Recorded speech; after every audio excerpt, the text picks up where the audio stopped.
கர்த்தருடைய நாமம் மகிமைப்படுவதாக. நாம் கண்கள் முடி ஜெபம் பண்ணுமா? ஸ்தோத்திரம். பரிசுத்தம் கிருபை நிறைந்த ஆண்டவர் எங்களோடு கூட பேசுங்கப்பா. என் தாய் உருவாகும் முன்னே என் கருவை கண்டீரையா, என் பெயர் உருவாகும் முன்னே பெயர் சொல்லி அழைத்தீரையா. எப்படிப்பா உமக்கு நன்றி சொல்லுவேன், சொல்ல வார்த்தையே இல்லை. நீங்க போது என் வாழ்க்கை முழுவதும் வேற ஆசையே இல்லை. எங்களோடு பேசும் ராஜா, நீர் பேசுகிற தெய்வம். இயேசுவின் நாமத்தின் பிதாவே, ஆமென். கர்த்தருடைய நாமம் மையப்படுவதாக. எடுத்து வாசிப்போம். யோபு 42 2ஆம் வசனத்தை வாசிப்போம். யோபு 42ஆம் அதிகாரம், அதில் 2ஆம் வசனத்தை பார்த்தோம். தேவரீர் சகலத்தையும் செய்ய வல்லவர், நீர் செய்ய நினைத்தது தடைபடாது என்பதை அறிந்திருக்கிறேன். அருமையான தேவனுடைய பிள்ளைகளே, இந்த காலை நேரத்தில் வானத்தையும் பூமியும் உண்டாக்கின சர்வ வல்லமையுள்ள ஆண்டவராக இயேசுன்னு சொல்கிறார். சகலத்தையும் வாழ்க்கையில் என்ன பண்ணுவேன்? ஆண்டவர் என்ன பண்ணுறாங்க?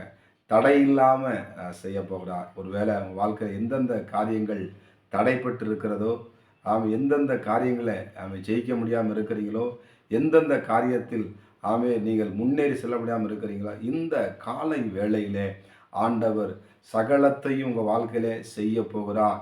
சகல விதமான ஆசீர்வாதங்களின் தேவன், நன்மையும் கிருபையும் நம்முடைய வாழ்க்கையிலே கொடுக்கிற தேவன். இந்த யோபு சோதரம் பாருங்க, அவன் பயங்கரமான வேதனைகளையும், சரீரத்தில் வேதனை, பயங்கரமான போராட்டம், அவனுக்கு நிலைமை சோதரம் பயங்கரமான கொடுமை. ஆனாலும் அந்த நேரத்தில் விசுவாச அறிக்கை இடுகிறான்.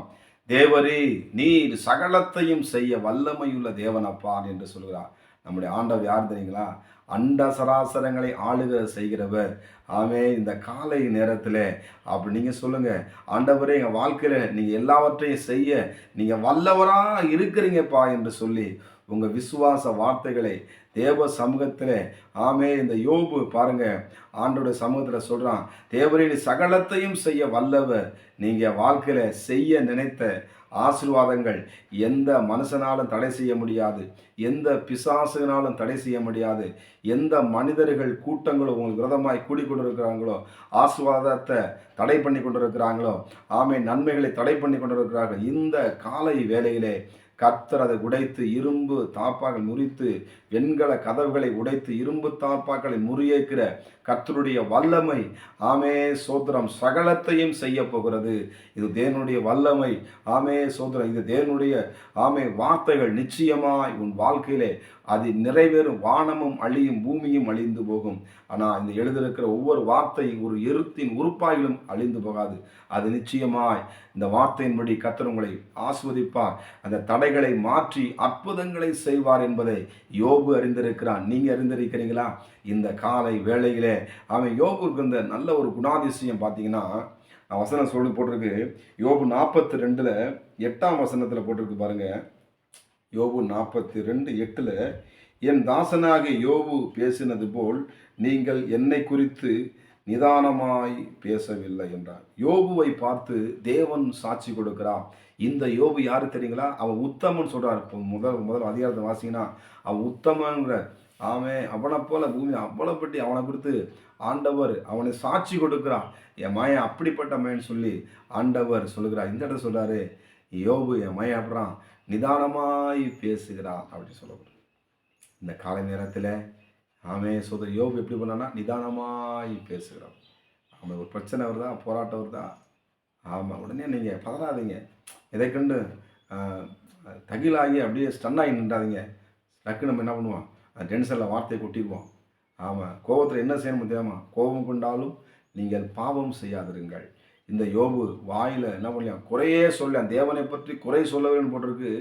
இன்னொரு இடத்துல இப்போ வாசம் 42 8 அவன் என்ன பண்ணலையா? நிதானமாய் பேசுகிறேன் என்று சொல்லி மனுஷன் சொல்லலைங்க. வானத்தையுமே உண்டாக்கின மனுஷனை உண்டாக்கின ஆண்டவராக தேவன் இயேசு சொல்கிறாருங்க, யோபு நிதானமாய் பேசுகிறவன் என்று சொல்லி. அருமையான தேவ பிள்ளைகளே, நாம் நிதானமாய் நடக்கும் பொழுது அமர்ந்த தண்ணீர் அண்டையிலே நடத்துகிற நம்முடைய ஆண்டவர் நம்முடைய பிள்ளைகளை சோதரம், நம்ம கொடுக்கப்பட்ட மனைவி நம்மளுக்கு கொடுக்கப்பட்ட கணவர், நம்மளுக்கு கொடுத்த பெற்றோர்கள், ஆவே சமுதாயங்கள் எல்லாவற்றையும் பார்க்கும் பொழுது நம்ம இருக்கிற இடத்துல நாம் சாட்சியுள்ள வாழ்க்கை வாழ வேண்டும் என்று தேவன் விரும்புகிறார். யோபுடைய வாழ்க்கையிலே பிசாசு என்னென்னமோ எடுத்து பார்த்தான். ஆனால் ஆண்டவர் கொடுத்த நல்ல குணங்கள், ஆண்டவரிடத்தில் பெற்றுக்கொண்ட நல்ல குணங்களை யாரால் எடுக்க விட முடியல.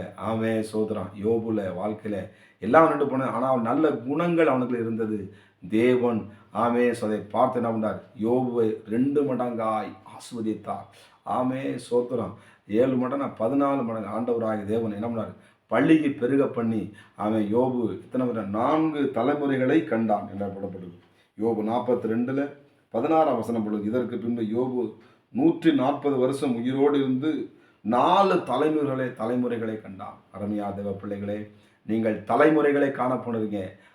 சோதரம் தலைமுறையாய் நம்முடைய தேவன் என்ன பண்ண நம்ம வாழ்க்கையில சோதரம் தலைமுறை சாபங்களை கர்த்தர் உடைத்து அற்புதங்களை செய்ய போறான். நம்முடைய தேவன் சகலத்தையும் செய்ய வல்லவர் என்பதை நீங்கள் மறந்துடாதீங்க. இந்த வாக்கு தத்தங்கள்லாம் என்னைக்கு எழுதிச்சதில்ல. ஒவ்வொரு நாளும் நம்மளுக்கு அதை நம்ம படித்து உட்கொள்ளும் பொழுது அன்றாட நம்மளுக்கு வெற்றி உண்டு. மறந்துடாதீங்க. அந்த வார்த்தைகள் எல்லாமே ஆண்டோடைய ஜீவன் இருக்குது, அதில் உயிர் இருக்குது. அந்த உயிருள்ள வார்த்தைகளே நீங்கள் விசுவாசித்து சோதர ஆண்டோடைய குணாதிசயத்தை சோதர நிதானமாய் நடக்கும் பொழுது, நாம் நிதானமாய் சோதர மற்றவரிடத்தில் காரியங்களை செயல்படுத்தும் பொழுது கர்த்தர் நம்முடைய குடும்பங்களிலே பலத்த கிரிகளை செய்து தடைகளை உடைக்கிறவர் உங்களுக்கு முன்பாக இந்த காலை வேளையிலே கர்த்தர் வருகிறார் என்பதை மறந்துடாதீங்க. தடைகளை உடைக்கிற ஆண்டவர், பிரச்சனையை மாற்றுகிற ஆண்டவர் இந்த காலம் எது சொல்றார்? சகலத்தையும் செய்ய நான் வல்லவர். வாழ்க்கையில எதெல்லாம் செய்யாமல் இருக்கிறையோ அதெல்லாம் நடக்க போகுது. எல்லாமே நடக்க போகுது. அற்புதம் நடக்க போகுது. கர்த்தர் புதிய காரியத்தை செய்ய போகிறா. விசுவாசிக்கிறவனுக்கு எல்லாம் கூடும். நீதிமான் விரும்புகிறது அவனுக்கு கொடுக்கவிடும். இந்த யோபு நீதிமானாய் ஆண்டவருக்காய் பரிசுத்தமாய் வாழ்ந்தான். வாயில எந்த குறை சொல்லாமபடி சோதரம் நிதானமாய் மற்றவர்களை பேசுகிற நல்ல ஒரு குணத்தை பெற்றுக்கொண்டான். நாமளும் நிதானித்து பேசுவோம். கர்த்தர் நம்மளை ஆசீர்வதிப்பாராக. கண்ணோடி ஜெபம். பரிசுத்தமும் கிருபை நிறைந்த நல்ல ஆண்டவரே வசனத்தில் 42:2 படி ஆண்டவர் யோபு தேவரை சகலத்தையும் செய்ய வல்லவர். நீங்கள் செய்ய நினைத்தது ஒன்றும் தடைவிடாது. அந்த பிள்ளையோட வாழ்க்கையில் இருக்கிற எந்த தடைகள் இருந்தால் தடைகளை உடைக்கிறவர் முன்பாக கடந்து போகிறதுக்காய் சோதனை. காலை நேரத்தில் உடைய பிள்ளைகளோடு பேச நல் வார்த்தைகளுக்காய் சோதனை. நன்மையும் கிருபையும் தொடரட்டும். தடைகளை உடைத்து அற்புதங்களுடைய பிள்ளைகளுக்கு செய்வீராக. ஆண்டவரே உடைய நாமம் ஒன்றே மகிமை வரட்டும். இந்த ஜெபத்தை இயேசுவின் மூலம் ஏறெடுக்கிறோம் நல்ல பிதாவே. எல்லாரும் ஆமேன்னு சொல்லுவோமா? ஆமேனா அப்படியே ஆக கிடவுது. அதனுடைய அர்த்தம். கர்த்தர் உங்களை ஆஸ்வதிப்பாராக. God bless you. நான் சந்திப்போம்.